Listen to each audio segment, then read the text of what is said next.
বিয়ের সময় কিন্তু মেয়েরা বুঝতে পারে না যে তাদের জীবনে কত বড় একটা পরিবর্তন আসতেছে। আসসালামু আলাইকুম, সবাই কেমন আছেন? আশা করি সবাই ভালো আছেন। আলহামদুলিল্লাহ, আমিও ভালো আছি।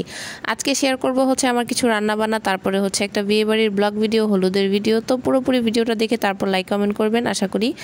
তো আজকে হচ্ছে দুপুরে রান্না করব। এটা হচ্ছে বৃহস্পতিবার দিন দুপুরে। হাতে মেখে হচ্ছে আলু দিয়ে হচ্ছে একটু মাছের চচ্চড়ি করব। অনেক দিনের ফ্রিজে হচ্ছে একটু গুঁড়া মাছ ছিল, দুই রকমের, অল্প অল্প। তো ভাবলাম আলু দিয়ে যদি এভাবে হাতে মেখে চচ্চড়ি করি তাহলে হচ্ছে সবাই খাবে।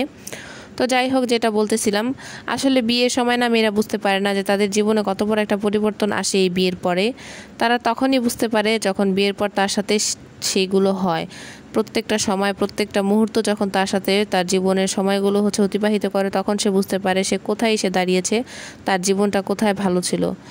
তবে যেটাই হোক, মেয়েদের কিন্তু এই পরিস্থিতিতে আগে পরে পড়তেই হবে। তার মা এসেছে হচ্ছে অন্যের বাড়ি থেকে তার বাবার সংসার করতে, তেমনি তাকেও হচ্ছে অন্য সংসার করতে চলে যেতে হবে। এটাই হচ্ছে জীবন, এটাই হচ্ছে নিয়ম। তবে এক এক দেশে না বিয়ের নিয়ম এক এক রকম। যেমন আমার বাবার বাড়িতে হচ্ছে ওইদিকে এত নিয়ম নেই, তবে আমার শ্বশুর বাড়ির দিকে এখানে অনেক নিয়ম। যেমন হচ্ছে বিয়ের দিন হচ্ছে মাছ পাঠানো হয়, এটা নিয়ে আমি একটা রিলস দিয়েছিলাম। অনেকে বলেছে ওনাদের ওইখানে এই নিয়মটা নেই। আমাদের এইদিকে এই নিয়মটা আছে, আমার শ্বশুর বাড়ির এইদিকে। এখানে হচ্ছে ছেলেপক্ষ থেকে 2টা মাছ পাঠায়, জোড়া মাছ। জোড়া মাছ 4টাও পাঠাতে পারে, মানে জোড়া মাছ যে কয়টা খুশি, বড় বড় সাইজের। মেয়ে পক্ষ থেকেও পাঠানো হয়, দোনো বাসা থেকে পাঠানো হয়। তো আমরা যেহেতু গাজীপুর, আমার বাবার বাড়ি, তো ওইখানে এই নিয়মটা ছিল না। তারপর এখান থেকে ফোন দিয়ে বলা হয়েছিল যে এই নিয়মটা আছে। তো যাই হোক, এখান থেকেও পাঠানো হয়েছিল, আমাদের বাসা থেকেও পাঠানো হয়েছিল। তো এই নিয়মটা যেহেতু সবার কাছে নতুন ছিল, সবাই একটু মানে অন্যরকমই লাগছিল। তো এটা হচ্ছে গায়ে হলুদের রাতে ব্লগ। আমার ছেলেকে পাঞ্জাবি পরিয়ে দিয়েছিলাম। দোতলায় হচ্ছে আয়োজন করা হয়েছিল গায়ে হলুদের।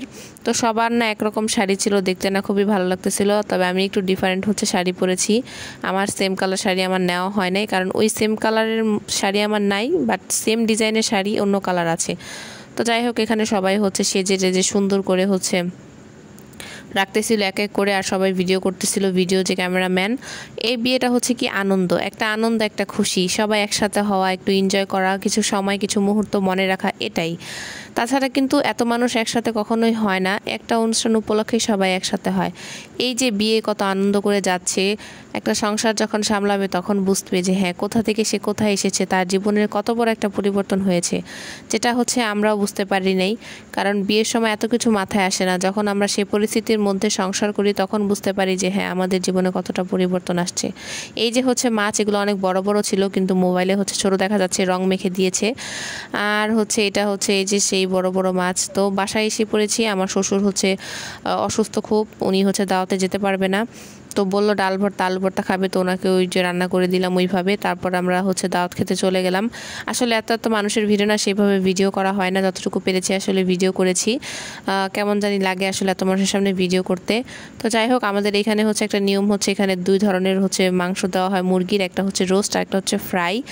আর অন্য অন্য জায়গায় শুধু রোস্টটাই দেওয়া হয়, গরুর গোশত দেওয়া হয়, কাবাব দেওয়া হয়েছে, জর্দা। তো এইটুকুই। সবাই ভালো থাকবেন, সুস্থ থাকবেন, আল্লাহ হাফেজ।